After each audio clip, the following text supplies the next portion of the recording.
Over the weekend, the Atlanta Falcons, Carolina Panthers, and Tampa Bay Buccaneers received unexpected yet promising news. Derek Carr announced his retirement. Today, we're diving into why this development is significant for these teams and what it means for the NFC South landscape. Derek Carr's retirement is more than just a headline, it's a seismic shift that could alter the dynamics of the division. As teams like New Orleans prepared for the upcoming season, they likely had a plan in place centered around their starting quarterback. With Carr's sudden announcement in mid-May, the Saints find themselves scrambling to adapt. Imagine the chaos. Had they known this back in February or March, their off-season strategy would have looked entirely different. Now they're left with Tyler Shough, a second-round quarterback, as their best option. This late-game change forces the Saints to pivot dramatically, just as the marquee free agents have already signed and the draft is behind them. While some may dismiss Carr as an average quarterback, overpaid and underwhelming, his presence was a stabilizing factor for New Orleans. When Kellen Moore accepted the head coaching position, he likely envisioned Carr leading the charge. Now, with a sudden change at quarterback, Moore and the GM are left grappling with uncertainty as they head into the summer break. This turmoil is music to the ears of the Falcons, Panthers, and Buccaneers. Their biggest rival is now in disarray, and the rest of the division can relish the opportunity to capitalize on New Orleans' predicament. Let's take a moment to appreciate Derek Carr's career. Despite the mixed opinions about him, he has made a significant impact in the league. Consider this. Carr ranks 22nd in NFL passing yards, just behind our very own Kirk Cousins. His career earnings stand at an impressive $195.6 million. When we compare Carr to other quarterbacks, it's clear he has been a notable player in the league. Sure, names like Aaron Rodgers, Matthew Stafford, and Tom Brady dominate the top of the earnings list, but Carr's position reflects a solid career. To put things into perspective, let's look at the numbers. Carr's ranking in passing yards aligns closely with his earnings, sitting at 16th in career earnings, which isn't too far off from his 22nd place in passing yards. Meanwhile, Cousins, who ranks 21st in passing yards, is sitting at number 4 in earnings thanks to his lucrative contracts. This juxtaposition highlights the evolving nature of quarterback contracts in the NFL, influenced by the salary cap and inflation. While Carr may not have reached the heights of the elite quarterbacks, his career has been noteworthy, and his retirement leaves a void in New Orleans that could reshape the NFC South. As the Falcons, Panthers, and Buccaneers look ahead, they can take comfort in the fact that their rival is facing a significant challenge. With Derek Carr's retirement, the landscape of the NFC South is shifting, and it's an opportunity for these teams to seize the moment. Stay tuned as we continue to follow the developments in this ever-evolving story. As the New Orleans Saints navigate the aftermath of Derek Carr's retirement, they find themselves in a precarious position with 3 quarterbacks currently on the roster. While they may not be the most glamorous options, it's clear that the Saints will need to make some sort of addition to their quarterback room. A lackluster quarterback room. The current lineup includes a rookie who's nearly 40, Spencer Rattler, and Jake, who frankly hasn't shown much promise either.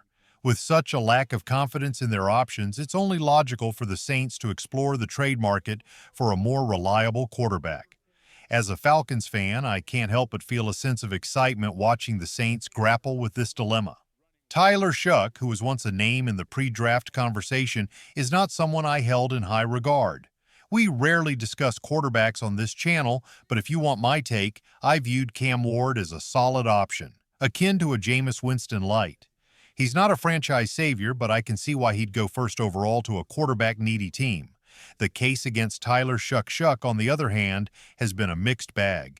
Starting his career at Oregon as Justin Herbert's backup, he later transferred to Texas Tech, where he faced season-ending injuries in all 3 of his seasons. His one healthy season came in 2024 at Louisville, but at 25 years old, turning 26 in September, he's more of a seasoned veteran than a rising star. While I'll give him credit for having a strong arm and the ability to make jaw-dropping plays, those moments are few and far between.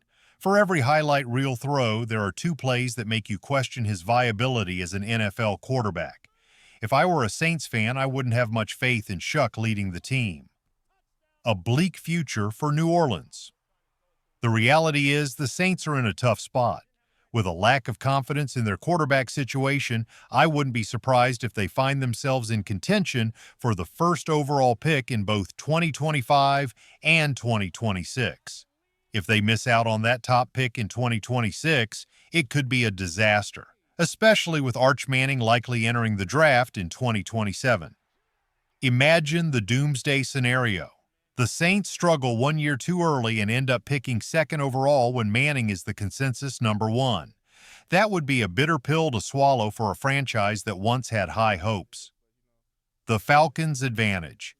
So, who will have more wins in 2025, Atlanta or New Orleans? I'm putting my money on the Dirty Birds. If you agree, scroll down and drop an ATL in the comments section. Earlier, I mentioned the possibility of the Saints trading for a quarterback. One name that comes to mind is Kenny Pickett. While he hasn't exactly set the world on fire, he could be a more stable option than what they currently have. Conclusion: a division in flux. As the offseason progresses, the uncertainty surrounding the Saints' quarterback situation presents a unique opportunity for the Falcons, Panthers, and Buccaneers.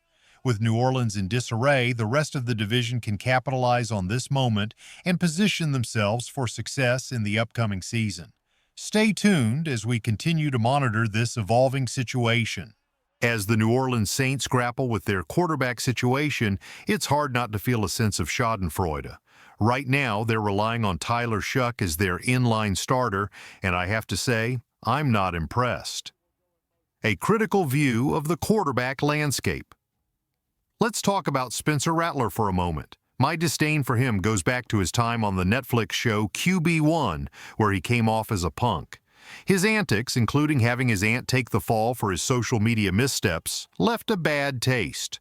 Sure, we all make mistakes in high school, but Rattler's attitude towards his teammates was unacceptable. Watching him bounce around from Oklahoma to South Carolina, where he was merely average, has only solidified my belief that he's not cut out for the NFL. And then there's Tyler Shuck. I'm not a fan. Kenny Pickett? Not impressed either. The Saints are in for a rough ride with this quarterback trio, and I can't help but revel in their misfortune. Rookie signings, a necessary update. Now, shifting gears to some news that's not quite as exciting but still important. The Atlanta Falcons have officially signed all 5 of their draft picks, including Jalen Walker and James Pierce Jr. While it may seem mundane, it's a relief to see these contracts finalized before training camp. Rookie signings can often drag on, leading to players missing valuable practice time. I remember when Roquan Smith was unsigned going into Bears training camp, and it was a mess. Thankfully, the Falcons have avoided that scenario, and all their first-round picks are ready to roll for the summer. A call to the fans.